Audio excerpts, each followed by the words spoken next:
Amis, bonjour les amis de cuisine Emilia officielle. Merci beaucoup pour ça et belé pour s'abonner, pour commenter, partager. Pour vous pour liker la vidéo nangai chaque fois que vous allez en gros et que ça a plaisir. Les lots na une recette ya sika. Na ebiki bana fungula na chaîne nanga na za recette yote. Yana baki pourquoi pas la ça. Babonner nanga ndé na ça la recette nanga oh peut-être que plaire bango. Na qui recette ya salade de sepelisa kibino mingi. Je pense que la prochaine vidéo na ça la sur la salade sous na bossa na que ça vient que salade ya pomme de terre pezalaka mais tant on ça bon mon ndingi na salaka salade na. Voilà, on a toujours poussé dans les bino recette ya sika. Bino bozo mona na bino recette ya sika pe na bino assaisonnement moko ya sika. Voilà, les deux na recette na biso to komi na été. N'était attend to profita retumba tumba na pe na bi pourquoi pas na tumba pa na laksa ba bonne na ngande na tumaka na sala ka recette na ngale to na recette ya ngulu au genre de porc eza ngulu bangulu na to tumba na Afrique siko awa yango na recette ya ngulu nanga na sokola yango très bien na longo ngo basé moko ezala ana mipanzi ya poso na longola ki on a sokono très bien na sokono va bien siko pona recette na biso to za biso ba légumes mingi tomate auto utiliser même avant la sabine ba légumes no utiliser to ke na expliquer bino assaisonnement langa sika na elibino assaisonnement o abengaka végéta eza assaisonnement végéta. Biso en France, mes amis na Belgique, Suisse. Voilà, mais au coco commandant on peut na Amazon, bateka on peut na Amazon. Ni recette ni no oya végéta, bon moni bino moko ba légumes déjà na 4 ba saisonnière voilà. OK. Ya on a ngana expliquer bino, na ngana expliquer bino avant na continuer ko sala. Voilà. Nanga na sabino biloko na ngo posa lelo pona ko assaisonner ngulu na biso. Ngulu na biso na na posa ya oyo za ndembi na longola kingo ba oignon nango etikala ikaka ba nini nango ba nzete nango. Voilà. To za na posa ya végéta na chaki boy parce que déjà na végéta mususu za vert. Yango na chaki bona loot pona utiliser pona la sabine loko ni na chena kati peza ti chaki ni yango lo oyo végéta oyo yango na chiko na loot awa na posa ya jumbo ya poulet na nango posa mibale na posa ya moutarde na posa ya assaisonnement nanga oyo ya ail na gingembre pe na posa ya paprika pe na posa muscade na posa ya poivre blanc na posa ya citron pe na posa ya l'huile pe na posa ya papier cuisson na posa matungulu na posa ya poivron. Voilà, on a expliqué bino ndenge nini na salaka après to continuer bien au sala saison na expliqué bino ka bozala na idée lo kona na sala. Ngulu na biso le to sala ngo to tumba ngo na barbecue ngulu nanga na kwa saisonner ngo so na saisonner ngo ebeli na ko belisa ngo makasi vomate mais na ko belisa ngo za mpe saignant ebela vraiment makasi te zika pete tango na ko tumba ngulu nanga tango ekobela après wana na ko ya ko mixer poivron nanga ndembi nangai na mixer ndembi nanga après na mixer poivron nanga na mixer on se mibale tant na mixer on se mibale après na kati matungulu tant na kati matungulu na sali nini na kalingi yango muki po matungulu elemba na kalingi na sangisi on se mibale na sala kwa sauce ya poivron na ndembi na matungulu na tia huile vraiment mingi te na kokalinga ngo tant na kokalinga ngo après na tiengo na kati ya ngulu nanga na okata ngo morceau ya meziko mutakolia ye moko na okata ngo na tiengo na pe na mélanger ngo nyonso tant na ko mélanger ngo après na tie na kati ya carton ya na kati ya papier na biso alu ya papier ya cuisson na kotisi ba morceau na kangi yango vraiment lizita et na kangi ngo na mipanzi ne to kangaka na fini bato bateka na tono bakangaka après wana sikoyo après wana na ko continue na ko zwango na ko tchango na sani ya cuit na tchango na kata plateau ya four pona na tchango na zongo sango na moto pendant 15 minutes 20 minutes kako na idée kaka tango veole za la moi moto bon mona on vraiment bimelo kwa ngulu ya acapella voilà wana zozo banse na ngana la ksabino ndenge nini na kosala assaisonnement na nga voilà là ana zui banse na ngai yango we banse soko zo kotsa ba morceau na nga bon moni ba morceau na 4 mois minene pona izala moi vraiment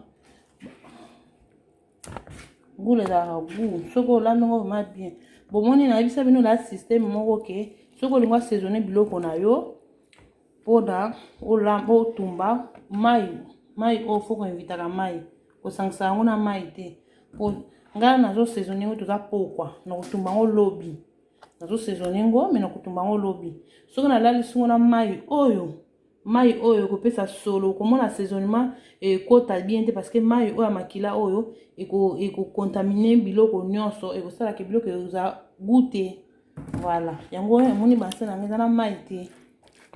Ok, wana sikoyo toche végéta na biso epanzani kutu. C'est pas grave. To pas arriver kaka. Na beaucoup kuza nango propre, tozo utiliser ngo kaka. Voilà. Awa sikoyo toche déjà ni na biso tozo cha sikoyo moutarde. Moutarde ezalaka kuna musuni surtout soko zo saisonner vraiment kobosana kwa kocha moutarde toche paprika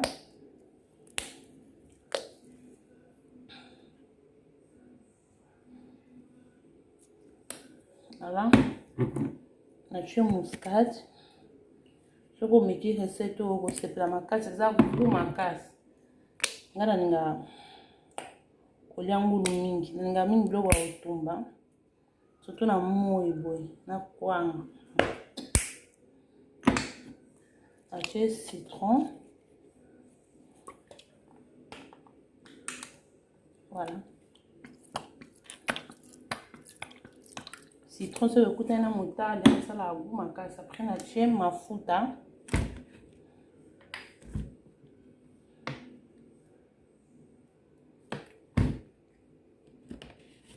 voilà cha ail gingembre nanga ail gingembre bokokuta ngo na ba magasin bezotika ba chinois bokokuta ngo eza nango partout assaisonnement pe eleka mingi te assaisonnement soko tshongo na tshongo par rapport à manger la viande naza nango soko na cha de kibi na ngai sana chebo na ko basa su mungwa te no chakaka pour déjà jumbo déjà mungwa végéta pesa mungwa on a chez mesure na ko cha biloko mesure na misu na bisa bino ngai na saisonnement biloko na ngai na lamba na système ba mama africain ba mama na kala batala nuska na misu adotala nuska na misu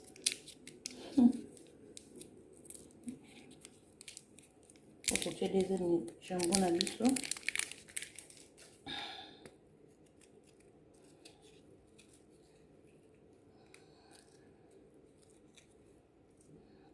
vraiment makasi pour buka voilà ko na bani ko mélanger wana maboko te meza moko na nazozongela bino na mélanger to après na la sabino sweet ndenge salami voilà wana résultat na biso yango ndenge nyonso esangani voilà siko bona otika ngo ilala to tumango lobe longo na bino pe bomona résultat ndenge nini opesa déjà na bomoni boye bino mona rien à dire hein? Voilà ba reste biloko to sala ngo ensemble na bino tango ngulu na biso ekobela voilà on a bino tokutani na proche na très na itumbeli na biso tanda ke biloko na biso evanda voilà Voilà les amis, on a tout commis une étape na biso. Otondo cha ngulu na biso na moto.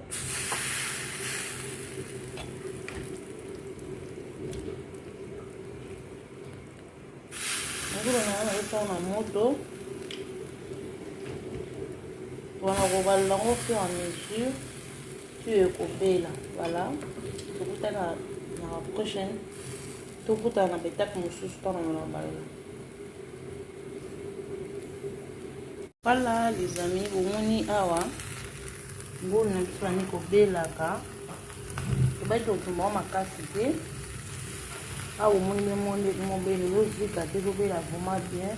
Pour servir en quand tu montes ma casse na vous servir en tout moment. On a invité pour zika. On a le ballon, je vais bien.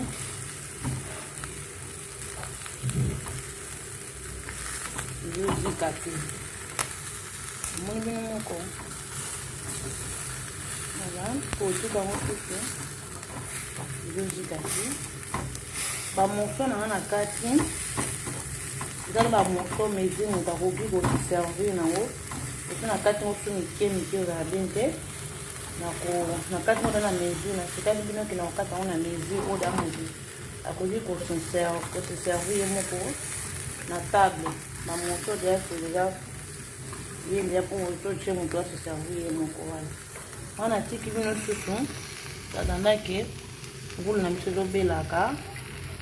Après tout en étape où à un moment où vous les obéla on que profiter pour ça la déjà sauce nanga autant vous les vous bela bamoko na rapidité mbala moko ko chango déjà na four pour na servir en voilà. Voilà les amis, awa ngulu na biso ebeli bomoni ne mebeli na baki na kumba ma kasite ebeli ezikite autant la moko na mimi. Nabaki na kotumba ngo makasi te na kotumba ngo léger mpona eyokele kosila kobela na four. Voilà esiki vraiment te bino kotala wana bina bino tokutana etape tokosala mélange nyonso. Voilà les amis, awa matungulu na biso elengi sikoyo tokosala mélange na biso.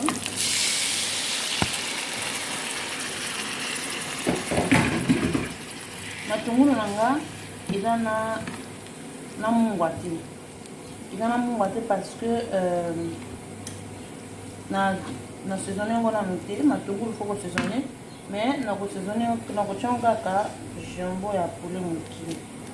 Na expliquer que vraiment goût.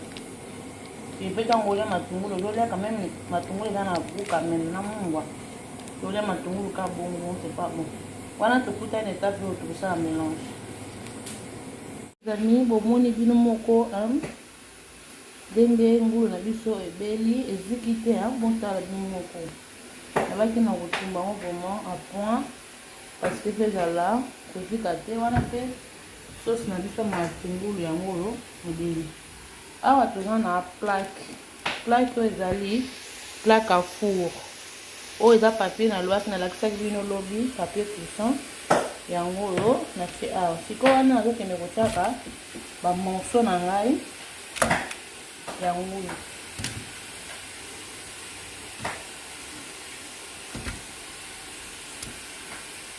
nakotia bamorceau na ngai yango oyo voilà wana na tie na kabuli mo vraiment epanzana voilà sikoyo wana omoni jus moi jus etikali yango na soki likolo. Après sikoyo tozwi matungulu na biso tokalingaki wana kosopa yango likolo nango likolo ya ngulu nanga. Soki omeki recette oyo okosepela na makasi ezalaka bien vraiment. Ngai biloko te malinga biloko ya kotumba po nalinga yango ezala sec te mpona koevite bamalade mosusu. Biloko ya sec c'est pas bon mpona mwasi. Biloko ya sec etikala po ezalaka bien te. wana matungulu te azosa etikaki motie nyonso bino moko tala ndenge ezobima deja ezopesa deja epesa te voilà iko boye ndenge eza boye na kofinika yango susu na papier ali e papier ani papier kaka coussin et na kotika yango na four pendant 30 minutes na ide kaka matungulu ekota na kati ya viande après tolakisa bino reste ntango ekobela. Voilà les amis, merci beaucoup pour cela qui de début jusqu'à la fin de la vidéo nanga ya ngulu yango tosilisi ngulu na biso bomoni ezikite ebeli vraiment très bien ezikite ezopesa ntunga makasi mposana lia yango deya na kwanga. Voilà wana yebisi mo merci pour ozalaki wana de début jusqu'à la fin kotala vidéo nanga nayebisi bino bosabone bopartage boaime bocommenter botindela bacamarade na bino cuisine bayekola chaque jour oyo eza façon na nasalelaka ngulu wana baki nalakisa bino nga so natumbi biloko na ningaki ezala seki te wana profita nasala mo basosa boye mpona ezala seki te wana bisi bino bon appétit bon après midi.